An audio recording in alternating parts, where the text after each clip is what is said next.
2024 EVM government అంటున్నావు, మరి 2019లో కూడా 151 సీట్లు వచ్చినాయి కదా, మరి అది కూడా ఈవీఎం గవర్నమెంటేనా అని అంటా ఉన్నారు. నేను దానికి చెప్పాలనుకుంటున్నాను సార్, 2019లో జగన్మోహన్ రెడ్డి గారు నిజంగా 151 సీట్లు ఈవీఎం మేనేజ్ చేసి గెలుచుంటే కనుక 2024 ఆ ఛాన్స్ ఎందుకు వదిలేసుకుంటారు? అలానే గెలుస్తారు కదా. దాన్ని అర్థం చేసుకోవాలి జనం అందరూ కూడా. ఈ రోజున ఈవీఎం అనేది ఎలా అయిపోయిందంటే, మీ అందరికీ తెలిసింది ఏంటంటే ఎలక్ట్రానిక్ ఓటింగ్ మిషన్, కానీ ఈ రోజున దాని మీనింగే మార్చేశారు. ఎవ్రీ ఓట్ మ్యానిపులేట్, అది అలా అయిపోయింది. ఎట్లా అంటే దానికి కొన్ని కారణాలు కూడా చెప్తాను నేను, ఇప్పుడు కాదు. ఈవీఎం గవర్నమెంట్ అని నేను అంటే కారణం ఏంటంటే 6 months నుంచి మనం బ్యాక్ వెళ్ళి చూడాలి. ఏదైతే డిసెంబర్ నుంచి మన సిఈసి సెంట్రల్ ఎలక్షన్ కమిషన్లో 3 సభ్యులు ఉండాలైతే 2 ఉన్నారు, 1 వెకెట్లు ఉంది. వెకెట్లో ఉంటే మన ఎలక్షన్ వచ్చే టయానికి దాంట్లో ఒకళ్ళు ప్రాపర్ రీజన్ లేకుండా రాజీనామా చేయటం ఒకటి అయిపోయింది. ఇప్పుడు మనకి ఎలక్షన్ రన్ చేయాలంటే 3 కావాలి సభ్యులు. 3 నామినేట్ చేయటానికి మనకు దాంట్లో ఎవరెవరు ఉండాలి? ఒక సుప్రీంకోర్టు జడ్జి ఉండాలి, అపోజిషన్ లీడర్ ఉండాలి, మన ప్రధాని, మన ప్రెసిడెంట్ ఉండాలి. కానీ ఉన్న పలంగా మన మోడీ గారు ఏం చేశారంటే, ఇదంతా అంతే కూటమికి సపోర్ట్ చేయడం కోసమే ఇదంతా కూడా. మోడీ గారు ఏం చేశారంటే సుప్రీంకోర్టు జడ్జి అవసరం లేదని చెప్పి హఠాత్తుగా ఒక ఆర్డినెన్స్ తీసుకొచ్చేసి సిఈసిని సెలెక్ట్ చేయడం జరిగింది. అప్పుడు 3 సభ్యులు ప్యానల్లోకి వచ్చిన తర్వాత మనకి స్టేట్లో కూడా ముఖేష్ కుమార్ మీనా గారు ఉన్నారు. ఆయనది కూడా ఒక పంతన మనం చూస్తే ఒక పార్టీకి బయాస్గా ఉన్నట్టే కనపడుతుంది. ఎలా అంటే ఎలక్షన్కి ముందు ఒక మాట, ఎలక్షన్ తర్వాత ఒక మాట. ఎలక్షన్ జరిగేసిన తర్వాత ఎలాంటి ఆర్డినెన్స్ ఇచ్చారంటే, ఏదైతే బ్యాలెట్ ఓట్లకి గెజిటెడ్ ఆఫీసర్ సంతకం అవసరం లేదు అని చెప్పి ఒక ఆర్డినెన్స్ ఇచ్చారు. ఇప్పుడు దేశమంతా ఒకలాగా జరుగుతున్నప్పుడు ఆంధ్రప్రదేశ్లోనే ఎందుకు ఇట్లాంటి ఆర్డినెన్స్ ఇవ్వటం? దాని మీద కోర్టు కేసులు వెళ్తే కోర్టులు కూడా దీని మీద స్టే ఇవ్వకోకుండా అదే కంటిన్యూ చేయటం, ఇలాంటివన్నీ చూస్తూ ఉంటే ఇంకా చాలా ఉన్నాయి. మీరు ఇట్లా మనకి ఈవీఎం మేనేజ్ చేయటానికి అనేది, ఇప్పుడు మనకి ఈవీఎంలు ఏదైతే తయారు చేసిన కంపెనీ ఉందో మేము 60 లక్షలు తయారు చేసి ఇచ్చామని చెప్పి చెప్తా ఉంది. కానీ మన కౌంటింగ్లో వీళ్ళు చెప్తుంది, ఈసీ చెప్తుంది మాకు 40 లక్షలే అందిని, మిగతా 20 లక్షలు ఏమైనాయో మాకు తెలియదు అంటుంది. మరి 20 లక్షలు ఏమైనా టీవీఎంలు అవన్నీ తెలిస్తేనే కదా. వీటిలో ఇంతవరకు స్పందన లేదు, ఈసీ నుంచి ఎవడూ కూడా స్పందించలేదు. మీరు చూస్తే ధర్మవరంలో 37వ వార్డులో హిందూపురంలో బాలకృష్ణ గారి కాన్స్టిట్యున్సీలో 37వ వార్డులో వైసీపీ కౌన్సిలర్ 2 సార్లు కూడా అతనే గెలిచాడు. ఆ వార్డులో వైసీపీకి వచ్చింది 1 ఓటు. ఇది ఎలా సాధ్యం? వార్డు కౌన్సిలర్ ఫ్యామిలీ అన్నా వేస్తారు కదా ఓట్లు. ఇలాంటివన్నీ చూడాలి. ఇంకా మీరు చూస్తే మన పక్క రాష్ట్రం, తెలుగు రాష్ట్రం, రేవంత్ రెడ్డి గారు కూడా ఈవీఎంలో 10% మారిస్తే చాలు రిజల్ట్ మొత్తం మారిపోతుందని, ఈవీఎం హ్యాక్ చేయొచ్చు అని కూడా చెప్పారు. అలానే మన ప్రపంచ ఐటీ టెక్ దిగ్గజుడు ఎలాన్ మస్క్ కూడా ట్వీట్ చేశారు, ఎలక్ట్రానిక్ డివైస్ ఏదైనా హ్యాక్ అవుతుంది, ఇండియాలో ఈవీఎంలు కూడా హ్యాక్ అవుతాయి అంటే. దానికి నాకు పేరు తెలియదు కానీ సెంట్రల్లోనే ఐటీకి సంబంధించిన ఎలక్ట్రానిక్కి సంబంధించిన ఒక ఆయన దానికి రిప్లైగా ఇవి ప్రపంచ దేశాల్లో జరగచ్చేమో కానీ ఇండియాలో జరగట్లేదు అని చెప్పారు. దానికి ఎలాన్ మస్క్ గారు ఏదైనా ఎలక్ట్రానిక్ డివైస్ అవుతుంది కదా అని అనేటప్పుడు ఈయన ఎలక్ట్రానిక్ డివైస్ హ్యాక్ అవుతుందని నేను ఒప్పుకుంటాను, మీరు ఏదైతే వ్యతిరేకిస్తున్నారో దాన్ని నేను స్వాగతిస్తున్నా అన్నాడు. అక్కడితో కట్ చేశాడు. ఇప్పుడు మనకు అంత కాన్ఫిడెంట్ ఉన్నప్పుడు మీరు వచ్చి హ్యాక్ చేయొచ్చు అని ఇన్విటేషన్ ఇవ్వచ్చు కదా. అలాంటిది ఏం జరగలేదు. ఒక 2 రోజుల తర్వాత ఇంత వ్యతిరేకత వస్తున్నప్పుడు కూడా మన స్టేట్ బీజేపీ చీఫ్ పురంధేశ్వరి గారు వచ్చి అదే ట్వీట్కి రిప్లై ఇవ్వడం జరిగింది. ఏమనంటే, ఎలాన్ మస్క్ని మీరు స్వాగతించి ఈవీఎంని ఇచ్చి హ్యాక్ చేయమనిగా కోరుతున్నానని చెప్పి ఈసీని అడిగింది. దాని మీద కూడా ఈసీ స్పందించలేదు. ఇవన్నీ చూస్తూ ఉంటే ఈవీఎం హ్యాక్ అయ్యిందని అవ్వలేదని మనం ఎలా అనుకోగలం? ఖచ్చితంగా అట్లా గెలిచిందని మనం అనుకోవాలి. ఇప్పుడు జనాలందరిలో ఇంకో క్వశ్చన్ ఏంటంటే, మరి ఈవీఎం హ్యాక్ అయితే బీజేపీకి 400 సీట్లు రావాలి కదా, మరి ఆయన ఎందుకు కూటమితో డిపెండ్ అవ్వటం అని చెప్పి అంటూ ఉన్నారు. నిజంగా బీజేపీకి 400 సీట్లు ఆయన వేసేసుకొని ఉంటే ఈ రోజున ఆ క్వశ్చన్ అడిగే వాళ్ళు కూడా నిజంగా ఈవీఎం హ్యాక్ అయిందేమో అని అనుకుంటారు. ప్రపంచం అంతా అదే అనుకునేది. అలాంటి క్వశ్చన్ రాకూడదని ఇదంతా ఒక ప్లాన్ ప్రకారం జరిగిందని మనం భావించాలి ఖచ్చితంగా.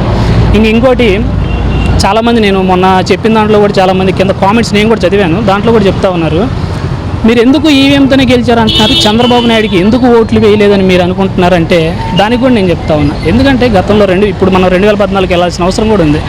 2014లో టీడీపీ గెలిచినప్పటి నుంచి కూడా అంతా అవినీతి స్కాములతో నిండిపోయి జనమందరూ 2019 వచ్చేపాటికి వాళ్ళందరూ విసిగిపోయి ఉన్నారు. అలాంటి గవర్నమెంట్ నేను తీసుకుంది అనుకోవట్లేదు. ఎందుకంటే కృష్ణా పుష్కరాల్లో 32 మంది పిల్లలకు తల్లులకి పిల్లలు చనిపోయారు. చిన్న పాప తల్లిదండ్రులు ఇద్దరు చచ్చిపోయి అక్కడ రోధిస్తూ ఉంటే కనీసం బాధ్యత వహించకుండా బాధపడకోకుండా కుంభమేళాలో చచ్చిపోవట్లేదా, సమ్మక్క సారమ్మ జాతరలో చచ్చిపోవట్లేదా, వేరే తొక్కిసలాట్లో చచ్చిపోవట్లేదా, ఏపీలో ఒక్కట్లోనే జరుగుతుందా అని చెప్పి మాట్లాడతాం. ఇలా మాట్లాడుతుంది. ఇట్లాంటివన్నీ చూస్తూ ఉంటే ప్రజలు ఆయనకు ఓట్లు వేశారని మీరు ఎలా అనుకుంటా ఉన్నారు? జరిగిన 5 సంవత్సరాలు 2014 నుండి 19 దాకా కూడా అమరావతి మొత్తం స్కామే. పోలవరం కూడా పెద్ద స్కామ్. అసలు పోలవరం ఎవరు కట్టాలి? సెంట్రల్ ప్రాజెక్ట్, అది సెంట్రల్ గవర్నమెంట్ ప్రాజెక్టు. అలాంటిది స్టేట్ గవర్నమెంట్ టేకప్ చేసి నేను కట్టుకుంటానని చెప్పి తీసుకోండి. అదే ఆ పని ఆ రోజు చేయకపోయింటే ఈరోజు పోలవరం పూర్తి అయిపోయేది. ఆయన ఆ పోలవరాన్ని స్టేట్ గవర్నమెంట్ పూర్తి చేస్తా అని చెప్పి తీసుకొని ఇట్లా నాశనం చేయడం జరిగింది. ఇప్పుడు ఏమవుతుంది? స్టేట్ గవర్నమెంట్ తీసుకున్న తర్వాత సెంట్రల్ గవర్నమెంట్ గ్రాంట్ ఇస్తుంది, దానికి ఇవ్వాల్సిన పని ఇస్తుంది. ఇప్పుడు 1000 కోట్లు ఇచ్చింది అనుకోండి, ఈయన ఏం చేస్తారు? కాంట్రాక్ట్ ఒక 700 కోట్లు ఇచ్చి 300 కోట్లు వేరే పథకాలకు మళ్ళీ ఇస్తారు. కాంట్రాక్ట్కి వెళ్ళింది కూడా 710 కోట్లు పని జరుగుతుందా అంటే జరగదు. బ్యాక్వర్డ్లో వీళ్ళకి ఫండ్స్ వచ్చేస్తాయి. ఇప్పుడు మీరు చూస్తే 2019 వైసీపీ గవర్నమెంట్ వచ్చేపాటికి 3500 కోట్లు పని చేయకుండానే ట్రాన్స్టర్ అనే కంపెనీ తీసుకుందని చెప్పి వాదనలు ఉన్నాయి. 3500 కోట్లు తీసుకుని పని చేయలేదంటే నువ్వు సెంట్రల్ గవర్నమెంట్ 1000 కోట్లు వస్తూ ఉంటే నువ్వు 700 కోట్లు వాళ్ళకి ఇచ్చి మళ్ళీ వాళ్ళ దగ్గర నుంచి కమిషన్ రూపాయలు వెనక తీసుకుంటా ఉంటే కాంట్రాక్టర్ ఎంతవరకు అని పని చేస్తూ ఉన్నాడు? చేయలేడు కదా. ఇప్పుడు డయాఫ్రామ్ వాల్ అని, కాపర్ డ్యామ్ అని చెప్పి అన్నీ డ్యామేజ్ అయిపోయినాయి అని చెప్తా ఉన్నారు. ఈ ఇంజనీరింగ్ భాష కాకుండా ప్రజలందరికీ అర్థమయ్యేట్టు నేను చెప్తా.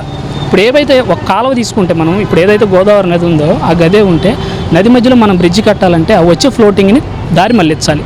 ఆ దారి మళ్లించుకోకుండా అలానే వదిలేసి కేవలం 86 కోట్ల రూపాయలు ఖర్చు పెట్టి పోలవరం టూర్ అని పెట్టి జైము జైము చంద్రన్న అనే పాట పాడించుకోవడం కోసం కేవలం అటువంటి డైవర్షన్ అనేది నదికి డైవర్షన్ ఇవ్వకోకుండా కట్టేసి ఇన్ని వేల కోట్లు నాశనం చేయడం జరిగింది. ఇప్పుడు అవన్నీ ఎవరికి కనపడట్లేదు. మీరు చెప్పండి, పోలవరం ఆ రోజే మీరు పాటేనండి జైము జైము చంద్రన్న అని చెప్పి పోలవరం మొత్తం పూర్తయిపోయింది అని చెప్పి పాటలో పాడించారు. మరి ఆ రోజే పూర్తయిపోతే ఈ రోజు కూడా ఇంకా పూర్తి అవ్వలేదని మీరే విమర్శించడం ఎంతవరకు కరెక్ట్? చూడాలి కదా, జనం కూడా ఆలోచించండి. ఇది ఎంతవరకు అంటే అది ఎంత కరెక్ట్ కాదు. ఇట్లా ఇన్ని స్కాములు చేసి మాకు 2019లో కూడా జగన్ గారు అలానే గెలిచారా అంటే ఎంతవరకు కరెక్ట్ అనేది మీ విజ్ఞతగా వదిలేస్తా ఉన్నాం. ఇంకా అలానే కాదు కదా 2014లో, అట్లాగే ఇప్పుడు 2019 గవర్నమెంట్ వచ్చిన తర్వాత జగన్ బీభత్సంగా ఖర్చులు పెట్టేస్తా ఉన్నాడు, పనికిరాని ఖర్చులన్నీ పెడతా ఉన్నారని చెప్తా ఉన్నాను. నేను దానికే సమాధానం చెప్తాను. 2014లో మీరు గెలిచినప్పుడు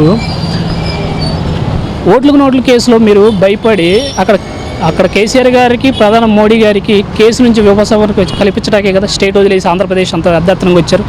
2024 జూన్ 2వ తారీఖు దాకా హైదరాబాద్లో ఉన్న సచివాలయాన్ని, హైకోర్టుని మనకు వాడుకోవడానికి హక్కు ఉంది. అలా ఉన్నప్పుడు మీరు అంత అర్ధాత్రంగా వచ్చేసి స్టేట్లో 990 కోట్లు పెట్టి టెంపరీ సచివాలయం, దానిలో ఉన్న ప్రత్యేకతలు ఏంటంటే వర్షం నీళ్ళు పడితే లోపలికి వచ్చేస్తాయి. అది మన ప్రత్యేకత.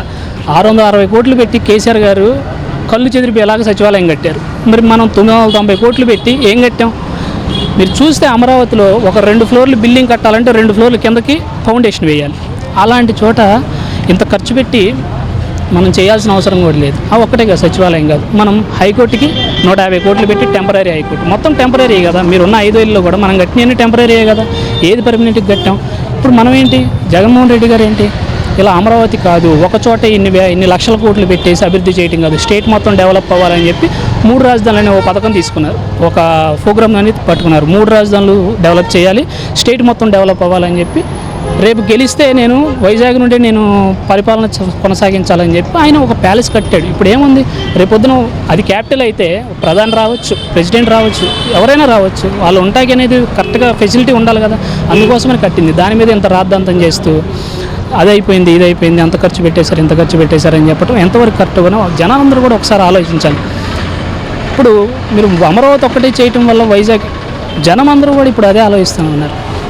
ఇప్పుడు మీరున్నారు, ఇప్పుడు మైక్ పట్టుకున్న ఆయన వైజాగ్ అనుకోండి, కెమెరామ్యాన్ కర్నూలు అనుకుంటే, నేను అమరావతి అనుకుంటే, చంద్రబాబు నాయుడు గారు ఎలక్షన్ ముందు ఏం చెప్పారు, నేను అమరావతినే రాజధాని చేస్తా అంటే నాకు నచ్చుతుంది, నేను వేస్తా అమరావతి ఉండి కాబట్టి.